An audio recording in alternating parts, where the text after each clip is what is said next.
What is up, guys? Jared Spalding here, and today I just wanted to discuss what you've definitely, if you follow me and powerlifting in general, have already seen, that being the video of Pete Rubish's client training in Montreal and having the bar kicked out of his hands by a random gym goer. That's right, a random gym goer, not somebody who was training someone there, not an employee, not anything else, not anyone who had any right to be even talking to this guy, really, about anything that had to do with the way he was lifting in a training facility he does not own. Okay? And I just want to make that point clear because one of the few points of this video, I suppose, would be to just kind of clarify the backstory, and that's what I want to do here before I actually show you the video and discuss that a little bit further in of itself. I would like to, of course, explain, and if there is that off chance that you haven't happened to have already heard of this, then I will be hopefully introducing it to you in a way that makes sense.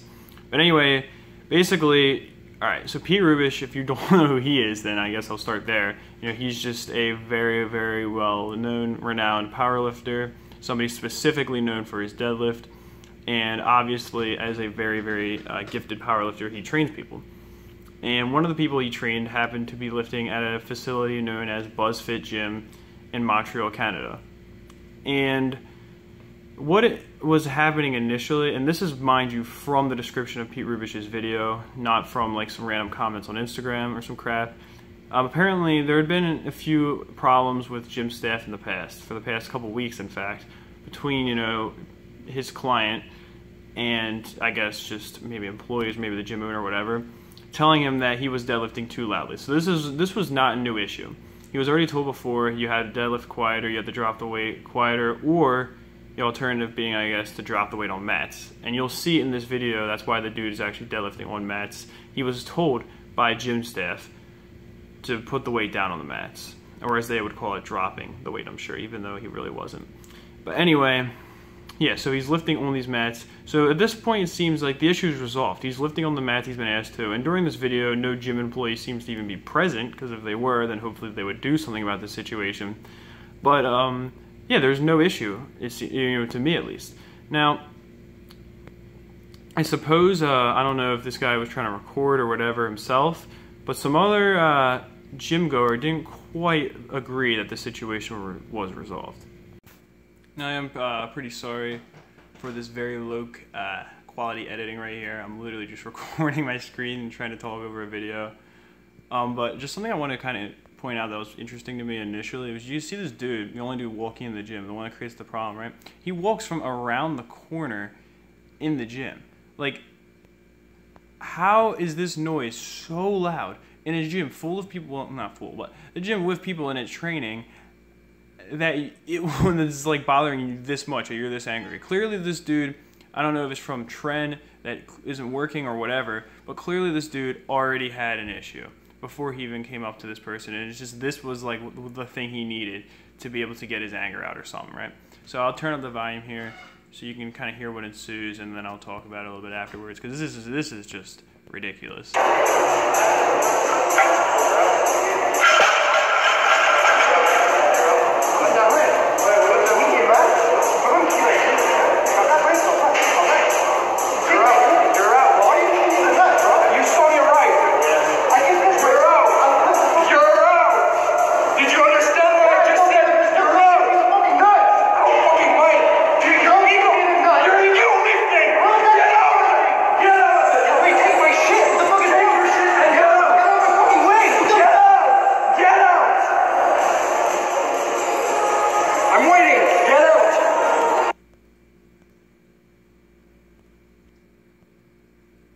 Now, the thing that really makes this whole situation seem so ridiculous to me is kind of like what I was talking about a second ago. Like, why would this guy, go up there unless he already had something on his mind, he just wanted to get his anger out? Why wouldn't he just say something to a gym employee, go up to the front desk, whatever? No, he took it upon himself. And just think about how dangerous of a position he really put Pete's client into by taking his foot, putting a random amount of force onto a random spot of the bar and pushing it down. A bar that was strapped to this guy's hands, mind you.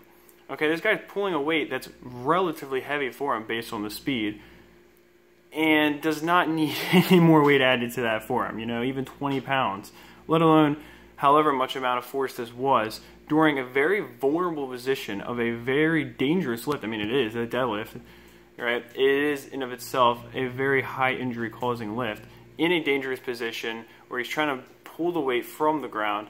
You know, he's not even near lockout yet, and he's got some random dude pushing the bar back down. You know, a bar that he might take a second to get out of his hands if the straps were on in such a way where they were able to hold the bar despite him letting go, right? I'm not an expert, but I just feel like that this situation could have been even a lot more dangerous than it already was, and it already was pretty dangerous.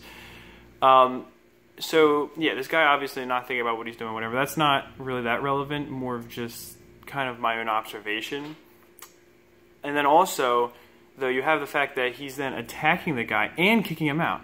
Now, it looked to me like this guy had some kind of friend with him. It looked like someone else walked out from behind that corner. And I don't know. Maybe this was a gym employee who literally essentially told this dude, look, go ahead and go say whatever you want. Go kick him out. Maybe that's how this whole situation unfolded. But if the staff was unaware, I just can't see how this whole thing could happen and no repercussions were brought down on this guy. Like, does the gym really this biased against the dude that they were like, well, whatever, just let it happen to him, just let him get pushed, let him get grabbed, let him get manhandled, essentially. And this dude wasn't even fighting back. He was just getting pushed, getting attacked, and he didn't hit the guy back, right?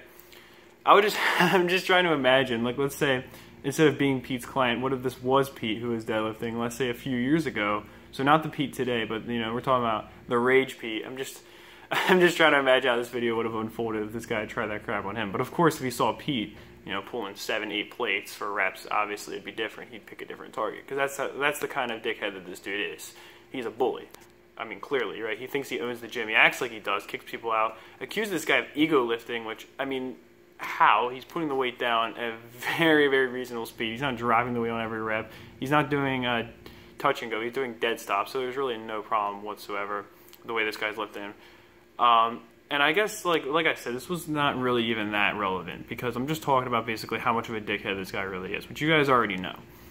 But the whole reason I wanted to bring up this video in particular is because it's a very exaggerated form, but I feel like it still does highlight just kind of all of the bias that's arose today against powerlifters. You know, and that sounds ridiculous to say, oh no, you poor little guys getting attacked. Oh man, no, that's not. I'm not trying to say that every single person in the world hates powerlifting or hates powerlifters. You know, I'm not trying to say it's powerlifters against the world or something.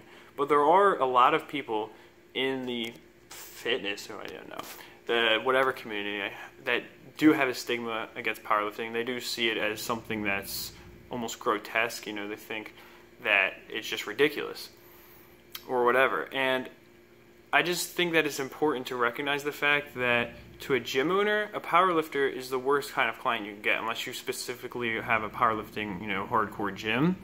But like, imagine like owning a Planet Fitness, or well, no, powerlifter's going to go to Planet Fitness. Imagine owning just like a standard training facility, maybe such as BuzzFit Gym, right? I don't know, because that's where this guy was training at. I don't really know what was going down at BuzzFit Gym. But like, let's just assume it's a relatively normal training facility other than this incident. Think about though to the gym owner, right? A powerlifter, like even myself, I'll just look at what I did yesterday, because it's not going to take me nearly as long to warm up on bench, because I'm not going that heavy compared to what some people are going to be benching. So, but even yesterday, you know, even myself, I mean, not even yesterday, but even myself, it takes a decent amount of time, because think about the fact I'm doing the bar, and then 135, and then 185, and then 225, and then 245, and then I did my 4 triples, I think it was, yeah, with 275, and then I did a set of 275 for 5, and then I did that back off set with 225 for 10, and then I did, you know, the AMRAP with 210 for 17. That might not, well, not, that's definitely not a normal training day for me or for anyone else, but still, I'm just thinking about how long it could possibly take a powerlifter such as myself to use a piece of gym equipment. And then you have the fact that, you know, let's say if it's the bench, they might want to put it into an incline now and hit some sets of incline. The gym owner, they see this and they think, well, this dude, he's using equipment for a long time. Nobody else can get on it.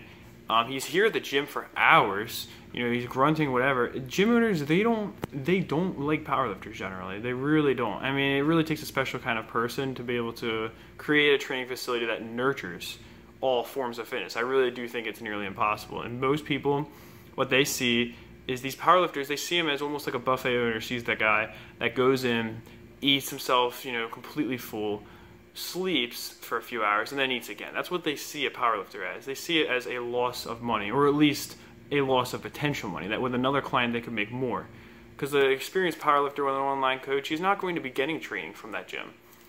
He's not going to be in any way other than having a gym membership going to be contributing money to that gym. And he's going to be using it more than anyone else. Anyone who's just going in there for the pump to get like, a nice 30-minute bicep workout in or some crap like that. The powerlifter is going to be in the gym a lot longer. So I guess you just really have to imagine how much money is being lost or how much more money could be made with a different kind of client. So gym owners, they use every excuse they can to kick powerlifters out. What they're doing is they're going to be tailoring to those who are going to be contributing the most money to the gym, and that's just not what powerlifters are. They're not in that demographic of people. So basically, if most people, not even feel uncomfortable because they really shouldn't, but just people who don't like anything about a powerlifter, they're probably going to run into some issues in that gym. And I know even this might sound kind of ridiculous what I'm saying, but you really got to think about how much more money they can make from other people, and you also got to think about the fact that those people who are making the gym a lot more money, those are the people who want the powerlifters gone. They don't want powerlifters in that gym with them. They don't like to hear the sound of 675 on deadlifting in the ground, because for some reason to them it's just noise in a gym is just ludicrous. They don't want to hear the 200-pound dumbbells falling on the ground. Maybe, just maybe, there's even that chance that they feel insecure about themselves. But whatever it is, the gym's going to tailor to them because they're a business. They have to make money. And they can essentially, they have free reign to kick people out on many different grounds as long as they write that into the contract. So it's just really something to think about. And I just think, like I said, this highlights very much this one particular person. It's almost like all of those feelings of just resentment that people have towards powerlifting. And as powerlifting has grown in the past 20 years, I think there's been a lot of good that's come from that, and there's been a lot of bad, such as this. But anyway, I do hope you enjoyed this video. It was kind of just a pointless, just whatever video, just talking on a Friday too with you guys.